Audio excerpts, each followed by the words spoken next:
Sa kalagitnaan ng Hunyo ay inaasahang papasok ang tag-ulan at pinaghahandaan na sa North Caloocan ang posibleng pagbaha. Sa isang drill, sinanay ang mga residente at mga taga-barangay kung ano ang dapat gawin sa gitna ng malawakang pagbaha. May ulat on the spot si Jay Sabale. Jay? Maris, isang flood drill nga ang sinagawa sa pinakamalaking barangay sa Pilipinas na prone sa pagbabaha sa tuwing sasapit ang tag-ulan.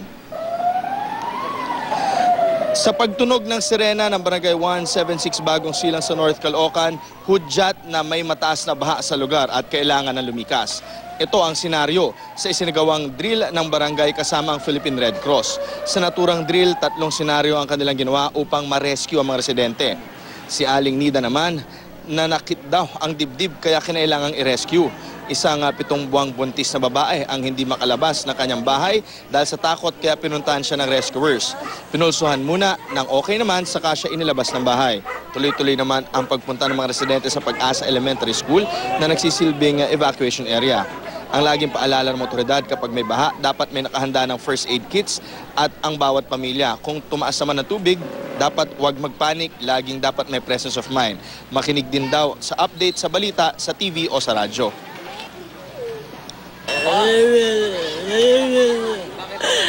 Natatakot.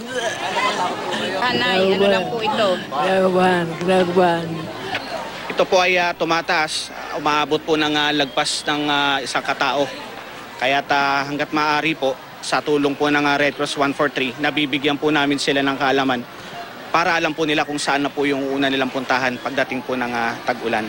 Dapat yung mga first aid kits nila, which Red Cross imparted to them, laging nakahanda yan sa kanila. Huwag maalarma, huwag magpanik. Kailangan yung presence of mind dahil alam naman nila itong lugar nila laging binabaha, no? Itong lugar ng barangay kung saan partikular ginawa itong drill ay napapaligiran nga daw ng Marilao River. Kaya nga nagsagawa sila ng drill at kinailangan ng gawin ito at nasa 800 pamilya ang apektado sa tuwing tumataas ang tubig rito. Maris? Maraming salamat, Jay Sabale.